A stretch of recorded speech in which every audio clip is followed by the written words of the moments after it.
Hey guys, last session में हम लोगों ने दो टॉपिक्स के बारे में डिस्कस कर लिया। आज बाकी के दो टॉपिक्स के ऊपर ध्यान देते हैं, ठीक है। Last time we have discuss about the cleavage and implantation. हमने देखा किस तरीके से ब्लास्टोसिस्ट जो है वो हमारे एंडोमेट्रियम के साथ अच्छे से चिपक चुका है। पर अब बात ये आ जाती है आगे क्या, आगे हम लोग देखेंगे कि वो जो ब्लास्टोसिस या ब्लास्टुला जो है हमारे पास, that will be converted into the next structure which is called as your gastrula. Okay, इसी कन्वर्जन को हम लोग बोलते हैं गैस्ट्रुलेशन। चलो आ जाओ पहले डेफिनेशन समझते हैं। ये क्या है? It is basically a transformation. It is basically a transformation from blastula into gastrula. अब ये गैस्ट्रुला क्या है? ये बोलना क्या चाहता है? ये गैस्ट्रुला में होता क्या? हम लोग देखेंगे कि अच्छा खासा 7 दिन गुजर चुका था इम्प्लांटेशन होने के बाद, लगभग 8वें दिन 9वें दिन 10वें दिन तक पहुंच चुके थे। अब होंगे सेल्स में चेंजेस। हमने देखा था कि ब्लास्टोसिस्ट के अंदर था इनर सेल मास, बहुत सारे सेल्स प्रेजेंट थे, बस एक गुच्छा बना के एक साइड ऊपर की तरफ मौजूद थे। अब वही सेल्स में होगा मूवमेंट। कौन से दिनों में? 14-15 दिनों के अंतर्गत हम लोग ये चीज देखेंगे। फर्टिलाइजेशन से 14वें-15वें दिन पे हम लोग ये चेंजेस देखेंगे। तो क्या देखेंगे? सबसे पहली चीज ये देखेंगे दैट 15 डेज आफ्टर फर्टिलाइजेशन, 15 दिन आफ्टर योर फर्टिलाइजेशन, हम लोग देखेंगे कि होगा एक process that is called as your morphogenesis. Morphogenesis. अब ये मॉर्फोजेनेसिस का मतलब क्या होता है? Morphogenesis basically means the movement of inner cell mass. Movement of inner cell mass. तो हमारे जो ब्लास्टुला के अंदर जो भी इनर सेल मास मौजूद थे, वो सारे सेल्स अब थोड़ा थोड़ा करके मूव करने लगेंगे। और मूव करने के बाद हमें पूरा डिटेल नहीं समझना है, ठीक है। हमारे कोर्स के अकॉर्डिंग, एनसीईआरटी के अकॉर्डिंग, नीट के रिक्वायरमेंट के अकॉर्डिंग पूरा नहीं देखना है। खाली इतना समझना है कि ये मॉर्फोजेनेसिस होगा। मॉर्फोजेनेसिस मतलब जो इनर सेल मास जो बिल्कुल ऊपर की तरफ मैंने ड्रॉ किया था लास्ट एपिसोड में, बस वो जो सेल है वो थोड़े थोड़े करके मूव करने लगेंगे और लेयर्स बनाने लगते हैं, ठीक है। They start forming layers. और हम लोग देखते हैं that it basically results in 3 germ layers। और ये 3 germ layers कौन कौन से हैं? सबसे पहले की तरफ मैं ध्यान देता हूं, that is called as your, सबसे अंदर वाला, which is called as your endoderm. सबसे अंदर वाला लेयर, सबसे अंदर वाला। फिर बीच वाला layer which is called as your mesoderm, okay. और सबसे बाहर वाला layer that is called as your ectoderm.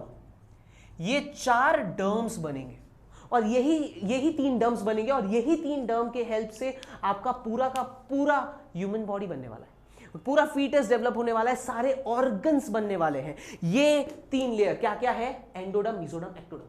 Endoderm सबसे अंदर वाला और सबसे पहला लेयर जो बनता है, ठीक है, सबसे पहला जर्म लेयर जो बनता है वो है एंडोडर्म। याद रखना इस पॉइंट को। फिर हम लोग देख रहे हैं मीजोडर्म और फिर अपने देख रहे हैं अपना एक्टोडर्म बनेगा सबसे बाहर वाला लेयर।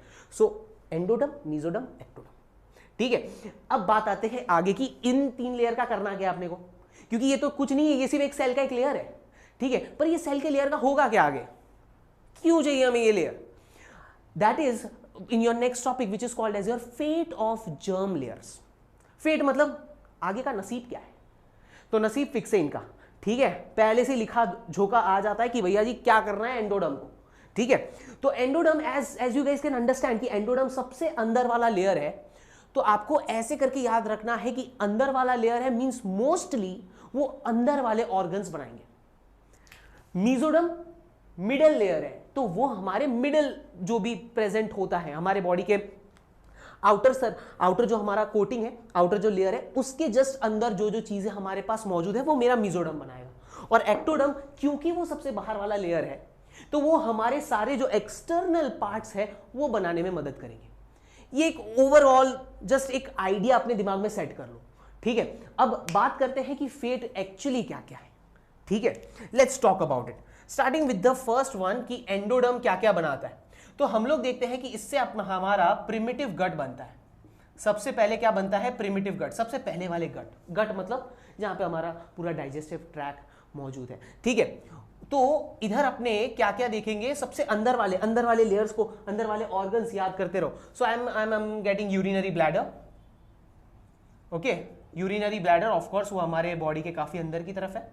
फिर उसके बाद मैं देख रहा हूं यूरेथ्रा, फिर उसके बाद मेरे लंग्स, फेफड़े अंदर, काफी अंदर है, राइट, तो लंग्स, फिर उसके बाद लिवर, ठीक है। ये सब हमारे किस में आ रहे हैं, एंडोडर्म। तो मतलब कि ये जो मेरा एंडोडर्म है वो आगे चल के ये कुछ ऑर्गन्स बनाने वाले, ओके। अभी भी देखते हैं, बहुत सारे डाइजेस्टिव ग्लैंड्स बनाता है, ओके, बहुत सारे डाइजेस्टिव ग्लैंड्स बनाता है। फिर उसके बाद अब बात करते हैं, ये तो सारे ऑर्गन्स हो गए। अब थोड़े एंडोक्राइन ऑर्गन्स के बारे में भी सोचते हैं, ठीक है। What are the different endocrine organs जो कि अंदर की तरफ मौजूद है। सो उस पे मेरे दिमाग में जो चल रहा है that is your pancreas, okay, then your thymus, okay, then your thyroid and parathyroid also, thyroid and your parathyroid. Is that clear, ठीक है। तो ये जो इतने सारे जो ऑर्गन्स है वो हमारे अंदर वाले लेयर्स में मौजूद है, ठीक है। अंदर वाला जो हमारा लेयर है, जर्म लेयर है, वो ये सारे ऑर्गन्स बनाने वाले हैं हमारे नेक्स्ट स्टेप में, which is called as your organogenesis. मैंने इसका नसीब तय कर दी, मैंने नहीं, भगवान ने किया हुआ है, तो इसका काम ये सब होने वाला है, ठीक है। अब बात करते हैं हमारे next layer which is called as your mesoderm. Mesoderm नाम से पता चल गया, middle layer, M for meso, M for muscles, याद रहेगा नहीं रहेगा, ठीक है। M for meso, M for muscles. तो हम देखेंगे, ऑफकोर्स ही बात है, चमड़ी के जस्ट नीचे क्या मौजूद है, मिडल, राइट, एकदम अंदर वाले ऑर्गन भी नहीं है और ये एकदम बाहर वाला भी नहीं है, बीच में मसल्स। तो मैं ऐसा सेट कर लेता हूं, चलो ये लिख देते हैं कि मीजोडर्म जो है वो मेरे बनाएंगे मसल्स, ओके। तो आपके पूरे मस्कुलर टिश्यू काउंट कर लो, मस्कुलर टिश्यू में सब कुछ आ जाता है, स्ट्रेटेड, अनस्ट्रेटेड, कार्डियक, तीनों। मतलब कि मेरा हार्ट जो है, यदि मैं स्पेशली लिखने जाऊं तो, ठीक है, वरना मैं यदि मस्कुलर टिश्यू लिख देता तो बात ही खत्म हो जाती, ओके। मस्कुलर टिश्यू में तीनों आ जाते हैं, ठीक है, स्ट्रेटेड, अनस्ट्रेटेड, कार्डियक, तीनों आ जाते हैं, पर मैंने स्पेशली हार्ट लिख दिया ताकि कंफ्यूज ना हो जाओ, ठीक है। फिर उसके बाद मैं देखूंगा हमारा कनेक्टिव टिश्यू। चलो भैया, कनेक्टिव टिश्यू बोल दिया मतलब बहुत बड़ा क्लास बोल दिया मैंने, ओके, बहुत बड़ा।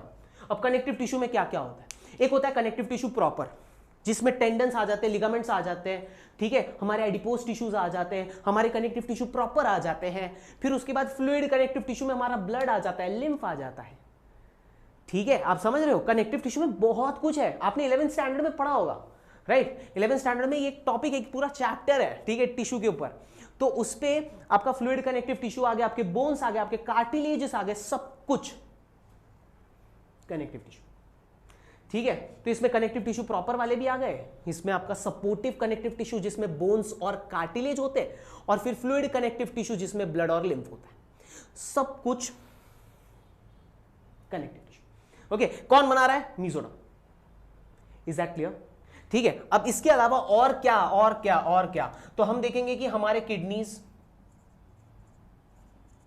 हमारे यूरेथ्रा, यूरेटर्स, ओके, यूरेटर, और उसके बाद गोनैड्स, ये सब कुछ इसका करा धरा है, समझ में आया, ओके। और फिर आ जाते हैं सबसे बाहर वाला लेयर, नाम से पता चल गया होगा, हम सोच लो कि आपके बाहर वाले में क्या क्या चीजें प्रेजेंट है, मेरे हेयर्स प्रेजेंट है, मेरे नाखून प्रेजेंट है, मेरी स्किन प्रेजेंट है, इज दैट क्लियर। तो हम देखेंगे कि ये जो बाहर वाला जो एक्टोडर्म है उसका भी काम यही सब होगा। क्या क्या होगा, चलो लिख देते हैं। तो देखेंगे सबसे पहले तो एपिडर्मिस, ओके, एपिडर्मिस, फिर मैं देखूंगा हेयर्स, फिर उसके बाद मैं बात करूंगा नेल्स, फिर और सोचते हैं और क्या आ सकता है, आपकी आंखों का सबसे ऊपर का लेयर, बिकॉज ये भी तो सबसे बाहर वाला लेयर है ना। तो आपकी आंखों का सबसे ऊपर वाला layer that is called as your conjunctiva, ठीक है। उसके बाद आपकी आंखों का lens, okay, then your foregut, okay, foregut, then your hindgut, gut को भी आपको पता रहेगा ना, गट, योर डाइजेस्टिव ट्रैक, वो डाइजेस्टिव पूरा का पूरा जो ट्रैक है वो मुंह से चालू होकर एनस तक जाता है, ठीक है, तो उसको भी हम लोगों ने सेग्रीगेट किया हुआ है, फोरगट, मिडगट, हिंडगट। तो जो फोरगट और हिंडगट वो कौन बना रहा है? एक्टोडर्म। समझ में आ गई नहीं? और जो हमारा एंडोडर्म है, एंडोडर्म वो हमारा क्या बनाता है? मिडगट बनाता है। मतलब इसमें एक और चीज भी मैं एड ऑन कर सकता हूं, that is intestine. Okay, intestines are also form by the endoderm. ठीक है, क्योंकि इंटेस्टाइन जो है वो हमारे मिडगट में आता है। ठीक है, तो ये हमारे मिडगट में आ गया। और यहां पे अपने बात करें तो फोरगट और हिंडगट में हम लोग देख रहे हैं कौन बना रहा है? हमारा एक्टोडर्म बना रहा है। ठीक है, सो ये सारे तो बात हो गई इसके बारे में। अभी तक सिर्फ एक चीज के बारे में हमने बात नहीं की। हम लोगों ने हार्ट का देख लिया, ब्लड का देख लिया, ठीक है, बाहर के लेयर्स देख लिए, अंदर के लेयर्स देख लिए, पर दो सबसे वाइटल चीजों के बारे में बात नहीं की। एक है हमारा ब्रेन, एक है हमारा स्पाइनल कॉर्ड। दोनों के बारे में बात नहीं की। और दोनों के दोनों कौन बना रहा है? वो है हमारा एक्टोडर्म। याद रखना, मैंने सीएनएस लिख दिया है, बात ही खत्म। ठीक है, हमारा ब्रेन, स्पाइनल कॉर्ड, नर्व सब आ गए। ठीक है, so this all are basically carried out by your ectoderm. Done. ये कब होगा? In our next phase which is called as your organogenesis. ठीक है, 15वें दिन पे, 14वें 15वें दिन पे जो हमारा ब्लास्टुला है वो गैस्ट्रुला में कन्वर्ट होता है। सेल्स में रीअरेंजमेंट आते हैं, लेयर्स बनते हैं। अब 15वें दिन के बाद कौन सा डे आता है? 16th। वो 16th डे में ऑर्गेनोजेनेसिस जो हमारा लास्ट स्टेप है वो शुरू हो जाता है। सो ये जो हमारा गैस्ट्रुलेशन है वो ज्यादा लंबा नहीं है, 14-15वां दिन हम लोग एवरेज मानते हुए चल रहे हैं। 15th डेट आप काउंट करके चलो। 15th डेट में 3 लेयर्स बन जाते हैं। वो 3 लेयर्स जैसे ही बन चुके हैं, हमारा next process that is organogenesis शुरू हो जाएगा। ऑर्गेनोजेनेसिस में क्या देखेंगे? हम देखेंगे कि ये जो 3 लेयर बने हैं गैस्ट्रुलेशन में, वो 3 लेयर अपने अपने ऑर्गन बनाना स्टार्ट कर देंगे। Is that clear? Okay, but अब बात आ जाती है कि सर इतना सब लेयर बन चुका है, इतना सब मॉडिफिकेशन हो चुका है, तो एम्ब्रियो का स्ट्रक्चर दिखेगा कैसे? एम्ब्रियो बनेगा कैसे? How will it basically appears? और ये चीज एनसीईआरटी पे इन लोगों ने बड़ा फोकस किया, बड़ा सा डायग्राम एक बता दिया है। ठीक है, तो आ जाओ, चलो वो डायग्राम की तरफ थोड़ा सा फोकस करते हैं, फिर उसके बाद मैं बताता हूं कि ये ऑर्गन्स ऑर्गेनोजेनेसिस में किस किस प्रकार से बनते हुए फाइनली किस तरीके से फीटस बनने वाला। चलो देखते हैं। How much long was? आ जाओ, चलो अभी बात करते हैं हमारे फीटल मेम्ब्रेन्स के बारे में। ठीक है, हम लोगों ने पहले ही देख लिया कि भाई किस तरीके से हमारे गैस्ट्रुलेशन पीरियड में 3 लेयर्स बन गए, पर हमारा ये ओवरऑल एम्ब्रियो दिखने कैसे वाला है वो समझने की बात आती है, क्योंकि एनसीईआरटी में एक बहुत बड़ा सा डायग्राम दिया गया। ठीक है, तो इस डायग्राम की हेल्प से हम लोग सारे मेम्ब्रेन्स के बारे में बात करेंगे, अलॉन्ग विथ इट हर एक का इंडिविजुअल फंक्शंस भी अपने देखेंगे। आ जाओ, चलो स्टार्ट करते हैं सबसे पहले के साथ। यहां पे सबसे पहली बात तो ये कि ये जो बाहर वाला जो लेयर है वो मेरा ट्रोफोब्लास्ट का जो मेम्ब्रेन है वो था। ठीक है, ट्रोफोब्लास्ट था हमारा सबसे बाहर वाला, राइट। तो उसके ऊपर जो अभी छोटी छोटी छोटी छोटी छोटी छोटी विलाई जो बनी है, this is basically called as your trophoblastic villi. ठीक है, हालांकि उसका अभी मेरे को कोर इंपॉर्टेंस तो है नहीं, क्योंकि मेरा इंपॉर्टेंस ये थिक वाले का है, जिसको अपने प्यार से बोलते हैं कोरियोनिक विलाय। ठीक है, इसको अपने बोलते हैं कोरियोनिक विलाय। और ये विलाय क्यों खास है? Because this is gonna make show contact, okay, with endometrium. Endometrium के साथ कॉन्टैक्ट करेगा और क्या बनाएगा? And they basically forms your placenta. इसलिए ये इंपॉर्टेंट है, क्योंकि ये फ्यूचर में प्लेसेंटा बनने वाला है गाइस, एक वेल डेवलप्ड प्लेसेंटा। ठीक है, तो हमने पहले देख लिया ट्रोफोब्लास्टिक विलाय, और दूसरा जो विलाय है that is called as your chorionic villi. अब बात करते हैं इसी डायग्राम पे और एक आपको ये वाला स्ट्रक्चर दिख रहा होगा, दिस वंस। ये जो स्ट्रक्चर है इसको अपने बोलते हैं एलेंटॉइस। अब ये जो एलेंटॉइस है वो क्यों इंपॉर्टेंट है? Because this is going to make the blood vessels for umbilical cord। ठीक है, ओके तो हम लोग देखते हैं अम्बिलिकल कॉर्ड बनाने के अंदर के जो वेसल्स है वो बनाने के काम अपने एलेंटॉइस करने वाले, ठीक है। उसके अंदर अपने देखते हैं नसें होती है, राइट। अम्बिलिकल कॉर्ड मतलब जो बच्चे के नाभि के साथ मां के प्लेसेंटा के साथ जो कनेक्टेड रहता है, that is called as your umbilical cord. वो अम्बिलिकल कॉर्ड के ब्लड वेसल्स बनाएगा। Okay now the next thing that comes is this one which is called as your yolk sac। Yolk sac के दो चार काम है। हम लोग देखते हैं that this basically contains your stem cells. Okay this basically contains stem cells and they basically also they help in the formation of blood at the initial stages, formation of blood. Is that clear? पर हाँ एक चीज याद रखना है, जैसे जैसे development होता जाता है वैसे वैसे हम लोग देखते हैं ये जो अपना जो यॉर्क सैक है वो धीमे धीमे धीमे धीमे छोटा, फाइनली डिमिनिश, खत्म, ठीक है। तो ये हो गया यॉर्क सैक के बारे में। अब क्या दिख रहा है? सबसे बड़ी वाली चीज, this one. Okay this is basically called as your embryo. Okay after that ये जो सबसे ब्लैक वाला जो लेयर आपको नजर आ रहा है जो पूरे बच्चे को कवर करके रख रहा है, that is called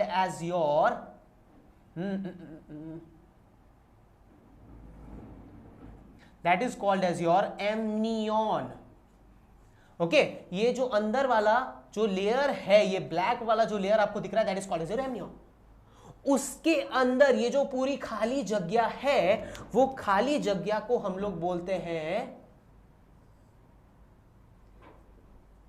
amniotic cavity. और ये जो एमनियोटिक कैविटी है, इसके अंदर हम लोग देखेंगे there will be fluid which is called as your amniotic fluid. ये किसकी तरह बिहेव करेगा? ये क्यों इंपॉर्टेंट है? Because it will behave like a shock absorber. Okay मान लो कभी भी ऐसे सीढ़ियों से उतर रहे हैं, थोड़ा बहुत ऐसे हिलडुल गए हैं, तो ऐसा नहीं होता कि भाई बच्चा ऐसे पूरा एकदम इधर उधर मूव हो जाए, ओके या बच्चे को कोई इंजरी पहुंचे। तो ये जो है it basically acts like a shock absorber, ताकि बच्चे को कम से कम एक्सटर्नल एनवायरनमेंट का कोई जो भी इल इफेक्ट जो भी होता है, ठीक है, जो नहीं होना चाहिए वैसा कोई इफेक्ट से दूर रखता है। Is that clear? So it is basically acting like a shock absorber। यही नहीं बल्कि वो एम्ब्रियो और जो माँ का जो पूरा अंदर का जो एटमॉस्फेयर है उसको ड्राई होने से भी बचाता है। Is that clear? तो हम लोगों ने ये पूरे डायग्राम पे सबसे पहले बात कर ली एमनियोटिक कैविटी के बारे में, एमनियन के बारे में, यॉर्क सैक, अपने chorionic villi, allantois, your embryo and finally your trophoblastic villi, ठीक है। Now the point that comes is कि ये वाला जो सेक्शन है, ये वाला, ठीक है, मैं इसको ऐसे राउंड कर देता हूं। ये वाला जो पूरा का पूरा जो पट्टा है वो पट्टा बनने वाला है फ्यूचर अम्बिलिकल कॉर्ड।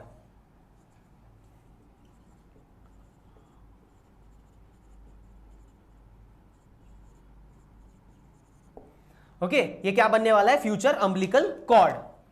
ओके और ये जो अम्बिलिकल कॉर्ड है वो क्या करेंगे कि प्लेसेंटा और बच्चे के बीच में कनेक्शन बनाएगा with the help of the belly button. Is that clear? Okay तो ये जो अपना एम्ब्रियो है वो फिर पूरा का पूरा बेबी बनने वाला है। डन? ओके सो ये सारे के सारे मेम्ब्रेन्स आपको याद रखने हैं, सबके छोटे छोटे फंक्शंस हैं वो आपको याद रखने। एक और चीज मैं ऐड करना चाहूंगा, ये जो फ्यूचर अम्बिलिकल कॉर्ड है जिसमें एलेंटॉइस ब्लड वेसल बनाने वाला है, वो ब्लड वेसल की खासियत कि हम लोग देखते हैं कि there will be 2 umbilical arteries and 1 vein. Okay ये चीज आपको याद रखना है। जो एलेंटॉइस जो ब्लड वेसल बनाने वाला है उसमें से 2 आर्टरीज होगी। Arteries means that will supply oxygenated blood, nutrition etcetera to the baby, उसमें 2 होंगे। और जो वेस्ट मटेरियल लाने वाला होगा वापस से प्लेसेंटा के थ्रू मां के शरीर में लाने वाला होगा, सिर्फ एक ही वेन होगा। ठीक है ये चीज भी माइंड में सेट कर लेना। ये सब उसके फीचर और कैरेक्टरिस्टिक फटाफट करके एक स्क्रीनशॉट ले लो ताकि याद रह जाए। ओके गाइस अब यहां पे बात आ जाती है हमारे नेक्स्ट टॉपिक की तरफ, that is called as your last one which is your organogenesis. तो चलो ऑर्गेनोजेनेसिस में एग्जैक्टली क्या क्या होने वाला है उसके ऊपर चर्चा रखते हैं। याद रखना है 14वें 15वें दिन पे क्या हुआ है हमारा गैस्ट्रुलेशन। अब 16वें दिन पे हम लोग क्या देखेंगे, ऑर्गेनोजेनेसिस। ये जो एम्ब्रियो है इसमें सारे ऑर्गन सब बनने लगेंगे, फाइनली वो एक बेबी जैसा दिखने वाला है। चलो फटाफट देखते हैं। ओके, ऑर्गेनोजेनेसिस का मतलब क्या हो जाता है, that basically means the development of organs. हमें पता है कि 3 जर्म लेयर बन चुके, राइट? हमें पता है कि 3 जर्म लेयर बन चुके, एंडोडर्म, एक्टोडर्म एंड मीजोडर्म। अब ये जो 3 लेयर है उनके मैंने फेट भी आपको बता दिए, वो ऑर्गेनोजेनेसिस में होने वाला है। सो बस एक फ्लो चार्ट आप समझ लीजिए, उतना आपके लिए बहुत है ऑर्गेनोजेनेसिस में।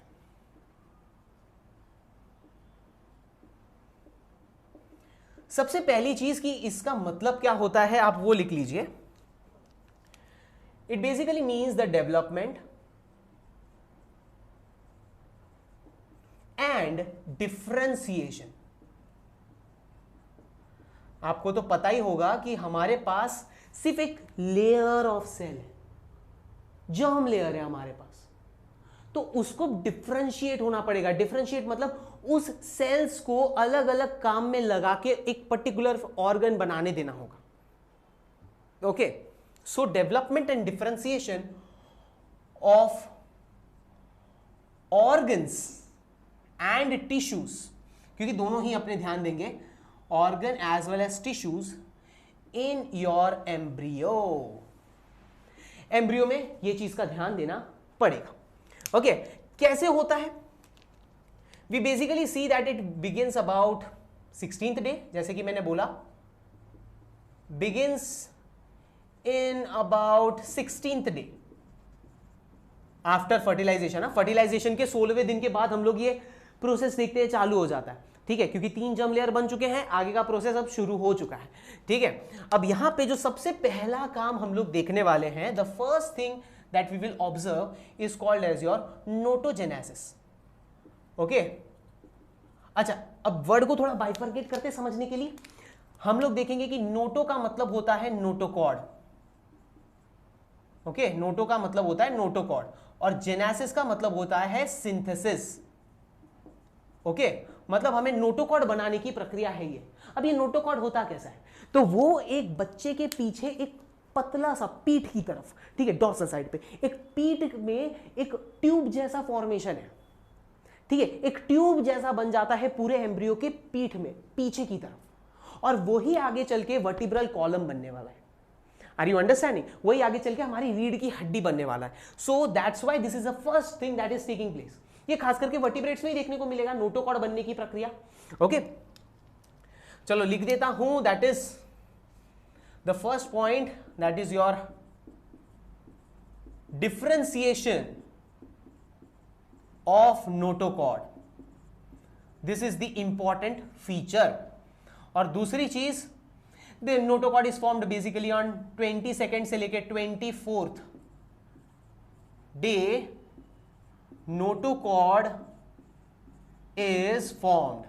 मतलब कि 16वें दिन से शुरू करके 24वें दिन तक, 24th डेट तक नोटोकॉर्ड बन चुका है, ठीक है। सो नोटोकॉर्ड के लिए इतना चीज ध्यान रखो, बस आपके लिए बहुत हो गया, ठीक है। अब जो सेकंड प्रोसेस होता है, अब होता क्या है, देखो, notochord is going to be our vertebral column, future vertebral column. पर वर्टिब्रल कॉलम के अंदर क्या होता है? Spinal cord. सो मतलब कि अब स्पाइनल कॉर्ड, यदि मैं बात कर रहा हूं स्पाइनल कॉर्ड बनाने की, मैं बात कर रहा हूं, मतलब मुझे सीएनएस पूरा बनाना पड़ेगा, right? I have to make my CNS. Ectoderm को एक्टिवेट करना पड़ेगा, ectoderm the outermost layer, उसको एक्टिवेट करना पड़ेगा ताकि सीएनएस बनना चालू हो जाए। ब्रेन और स्पाइनल कॉर्ड बनाना ही पड़ेगा, उसके साथ साथ मीजोडर्म को भी थोड़ा सा एक्टिवेट कर ही देते, ठीक है। सो यहां पे हमारा जो नेक्स्ट थिंग आ जाता है, that is called as your neurogenesis. अब न्यूरोजेनेसिस क्या होता है, नाम से ही पता चल गया होगा, न्यूरो मतलब न्यूरल सिस्टम। ओके, सीएनएस के बारे में बात हो रही है। ओके, चलो कंप्लीट ही कर देते हैं। That is we are basically talking about the neural part, और जेनेसिस का मतलब मैंने अभी अभी बताया सिंथेसिस, ठीक है। तो न्यूरल डेवलपमेंट हम लोग देखेंगे, क्या होगा? Neural formation. बराबर, मतलब एक एक करके स्टेप बाय स्टेप बनता जा रहा है। बट हाँ, एक चीज याद रखना है, पहला ऑर्गन होगा हमारा हार्ट। ठीक है, हम लोग देखते हैं कि फाइनली ये दो इंपॉर्टेंट स्टेप आपको याद रखना है। So starting from the first day, जब एक स्पर्म वजाइना के अंदर पहुंच चुका था, एग के साथ फ्यूजन कर चुका था, एक जाइगोट बना था, उस दिन से चालू करके अब बर्थ तक की पूरी प्रक्रिया को हम लोग क्या बोलते हैं, जेस्टेशन पीरियड और गेस्टेशन पीरियड, जैसा आपको ठीक लगे। ठीक है, तो हम लोग देखेंगे कि क्योंकि अभी हम लोगों ने पूरा का पूरा ऑर्गेनोजेनेसिस तक समझ लिया है, तो आपको याद रखना है कि starting from the first day till the birth, that is called as your gestation period. Okay, so ये तो चलो बात हो गई जेस्टेशन पीरियड के बारे में। अब जेस्टेशन पीरियड के बारे में यदि मैं बात कर ही रहा हूं तो थोड़ा सा मैं और बता देता हूं। हम लोग देखते हैं कि 0 से लेके सेकेंड मंथ तक, ओके, सेकेंड मंथ तक हम लोग उसको क्या बोलते हैं, वो जो डेवलप हो रहा है, that is basically called as your embryo. Okay, 0 से लेके सेकेंड मंथ तक, मतलब फर्टिलाइजेशन के फर्स्ट डे से चालू करके सेकेंड मंथ तक हम लोग क्या बोलेंगे, embryo. Okay, and after that हम देख रहे हैं थर्ड मंथ से चालू करके 9th मंथ तक का जो ड्यूरेशन है, उसी एम्ब्रियो को अब हम लोग बोलेंगे फीटस। ओके, तो फाइनली 0 से चालू करके ये 9वें मंथ तक पूरे टाइम ड्यूरेशन को जेस्टेशन पीरियड बोलते हैं। Is that clear? ओके, अब एनसीईआरटी के थोड़े बहुत क्वेश्चंस भी है, like what is the gestation period of human beings, elephant, dog, cat. अच्छा, थोड़े बहुत बता देते हैं। That is when I talk about the gestation period of humans का जेस्टेशन पीरियड के बारे में बात करूं तो 280 दिन होते हैं, 280 डेज। वहीं पे मैं बात करूं एलिफेंट के बारे में तो हम लोग देखते हैं 624 डेज अप्रॉक्स। ठीक है, वहीं पे अपने डॉग के बारे में बात करें तो लगभग 65 डेज के आसपास। And the last one, if I talk about cat, it is 63 days. ठीक है, सबके gestation period depending upon organism to organism matter करता है। ठीक है, हम लोग को सब कुछ अब पता चल चुका है कि फाइनली 3 लेयर्स में से कैसे पूरे ऑर्गन्स बने, किस तरीके से पूरा प्रोसीजर होने वाला है। ओके, और फिर ये 9 महीने कटने वाले हैं, पर ये 9 महीने में भी कौन कौन से ऑर्गन कैसे कैसे बनते हैं, क्योंकि ये 9 महीने को भी हम 3 हिस्सों में बांट देंगे, एक 0 to 3, एक 4 to 6 और एक 7 to 9। 3 महीने के गैप में बांट देंगे। 3 महीना पहला, दूसरा 3 महीना और फिर तीसरा 3 महीना। ओके, ऐसे करके बांट के हम लोग समझेंगे कि कौन कौन से ऑर्गन बनते हैं, कैसे कैसे स्टेप कैरी आउट होता है। फाइनली हम लोग पढ़ेंगे कि किस तरीके से बेबी बाहर आता है। ठीक है, and finally the last one, that is called as lactation. पर ये सब कुछ पढ़ेंगे अपने नेक्स्ट लेक्चर में। टिल देन, पसंद आया तो like button, subscribe button, bell button, सब कुछ दबा के जाना। ठीक है, प्यार बहुत जरूरी है। Till then, peace out.